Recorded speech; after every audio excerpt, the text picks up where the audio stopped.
Live from downtown Detroit, Local 4 News at noon starts now. Close the camps. Demonstrators converge on cities demanding the closure of detention facilities holding migrant children and families. What I saw were jail cells, cement jail cells where children are being kept. It is inhumane, it is embarrassing. What prompted the protest and how people in Michigan are responding to the call to action. Plus, a 16-year-old boy shot on Detroit's west side after knocking on a fireworks tent while out riding his bike. Is there more to this case? But first, from steamy to stormy, you're looking at the heat index for today. The heat index is what it will feel like outside, and as you can see, it is going to be a scorcher out there. Weather, of course, topping our news at noon. Thank you for joining us. I'm Evrod Cassimy. The mercury only going to go up from here, and this muggy heat comes with a side of some strong storms. So, of course, we're tracking the potential for severe storms for you on 4 Live radar, as you can see on the right-hand side of your screen there.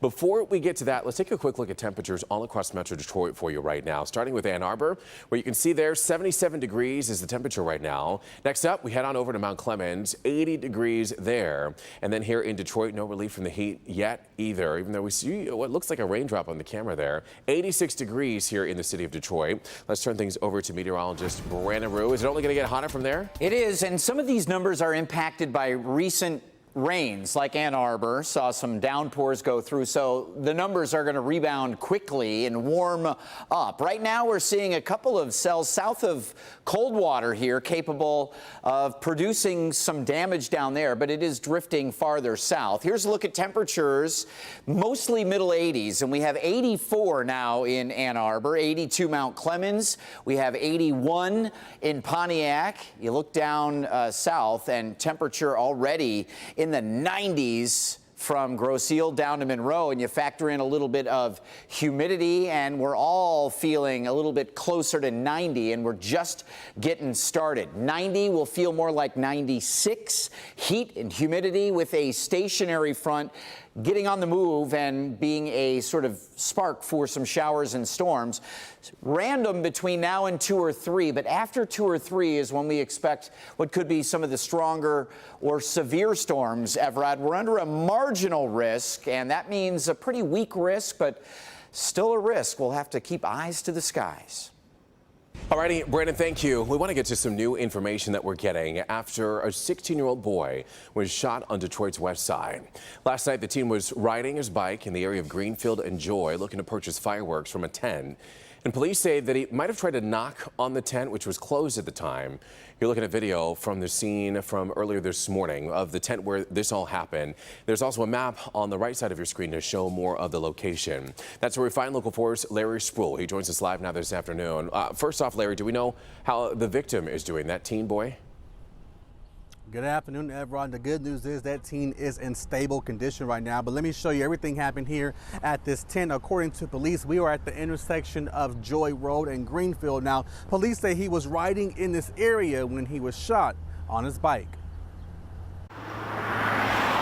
It seems business as normal Tuesday at this intersection of Joy and Greenfield. Police tell Local 4 someone shot a 16-year-old while riding his bike here at this tent hours earlier. Police say everything happened around midnight early Tuesday morning. Officers say the 16-year-old may have tried to knock on the tent when someone inside the tent shot him. Local 4 cameras saw what appears to be bullet holes in the back of the tent. You can also see cameras on the side of Furniture King. And I did speak with police about 10 minutes ago. They tell me they have 2 investigators on this story right now. Now, we are working to have an updated story information. I'm working on that part of the story on New Tonight at 5. We are live on the west side this afternoon. Larry Spruill, Local 4. All righty, Larry, thank you for the update. Also on Detroit's west side this afternoon, the search is on for a gunman wanted in connection with a robbery at a gas station. This happened at the Citgo on Tireman and Greenfield. Right now, if you have any information about the suspected gunman, where they could be, please contact Detroit Police. And now updating a story that we've been following for you this afternoon. Police in Warren say a fugitive by the name of Valerie Bostel was taken into custody overnight in Georgia. The 36-year-old from St. Clair Shores was wanted for the June 6 hit-and-run death of 55-year-old Peter Chisholm on Shaner. We're told that he was dragged for more than a mile. Police say Bostel drove away and was last seen taking a bus down to Georgia. And that is where she was taken into custody without incident. She faces manslaughter and a number of other charges. Today, a man facing charges will appear in court after leading police on a wild chase that ended in a shooting last month. The 20-minute high-speed chase was put to an end in southwest Detroit, right at West End and Ford Streets. Police had the car boxed in when the driver surged forward towards an officer, and that's when police opened fire. The passenger, 41-year-old Kevin Pudick, was killed. The driver, 29-year-old Christopher Cavan, was injured and arrested. He now faces several charges, including second-degree murder. Detroit Police Chief James Craig says that officers are on the lookout for reckless drivers after a video goes viral over the weekend that shows several cars doing donuts right there on the Lodge Freeway, blocking traffic from coming through. So far, a 25-year-old Canton man was arrested, but Chief Craig says that they are looking for others who might be involved. In addition to the 25-year-old man that was arrested, we've identified 6 additional vehicles involved in this activity. The bottom line is we will find you, and when we do, we will deal with you. Now, the chief also added DPD will continue to go after those who put drivers here in Detroit in danger. State police also planning to use helicopter enforcement to help in any potential pursuits. We're expected to learn more this afternoon after a body was recovered from the Detroit River. It was found near Grassy Island by the Wyandotte Boat Club, and we're told the victim is a male and has a tattoo on his right shoulder. Right now, police are still trying to identify him.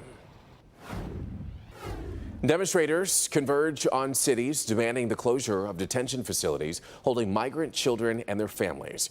You're looking live now at Ypsilanti, where one of the hashtag Close the Camps protest is just getting started.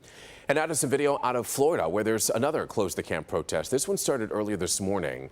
The protests are organized by a group called Move On. They want congressmen and women to see the poor conditions of migrant detention centers for themselves and to stop funding them.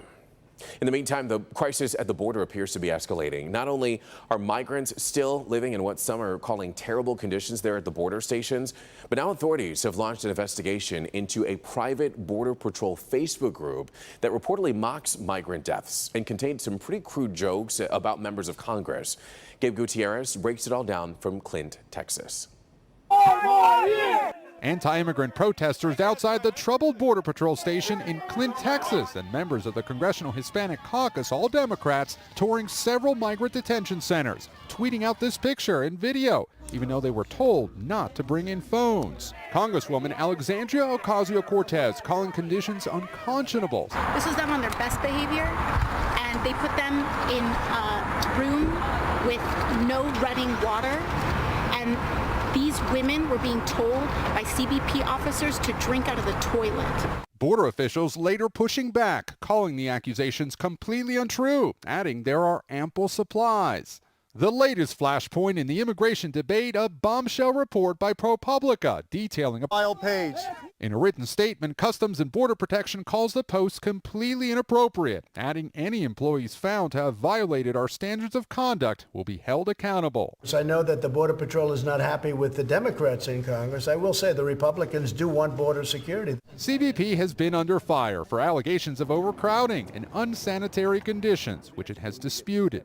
Unsubstantiated allegations last week regarding a single Border Patrol facility in Clint Station in Texas created a sensation. We visited this shelter in Juarez, Mexico, and met this man from El Salvador who says he's already spent 2 months here waiting for asylum, a crisis with no end in sight. More protests are now planned for later today at congressional offices across the country, calling for the closure of migrant detention centers. Gabe Gutierrez, NBC News, Clint, Texas. Well, we've got a Help Me Hank recall alert to tell you about this afternoon, as Trader Joe's is recalling certain packaged vegetables because of a possible Listeria contamination. The FDA is saying that the recall affects certain bags of butternut squash spirals and zucchini spirals. We've got the list of affected products for you on clickondetroit.com. And if you have any of those recalled products, you're encouraged to throw them out or return them to the store that you bought them from for a full refund. All right, still to come here on Local 4 News at noon. Are you looking for a job? Well, if so, you might want to grab your resume, put on your best outfit. Detroit's District 1 is holding a job fair today, and we've got all the details for you. That's coming up next. And anticipation is building for car lovers. We'll tell you what the Ford Motor Company is teasing about a mystery GT when we come back.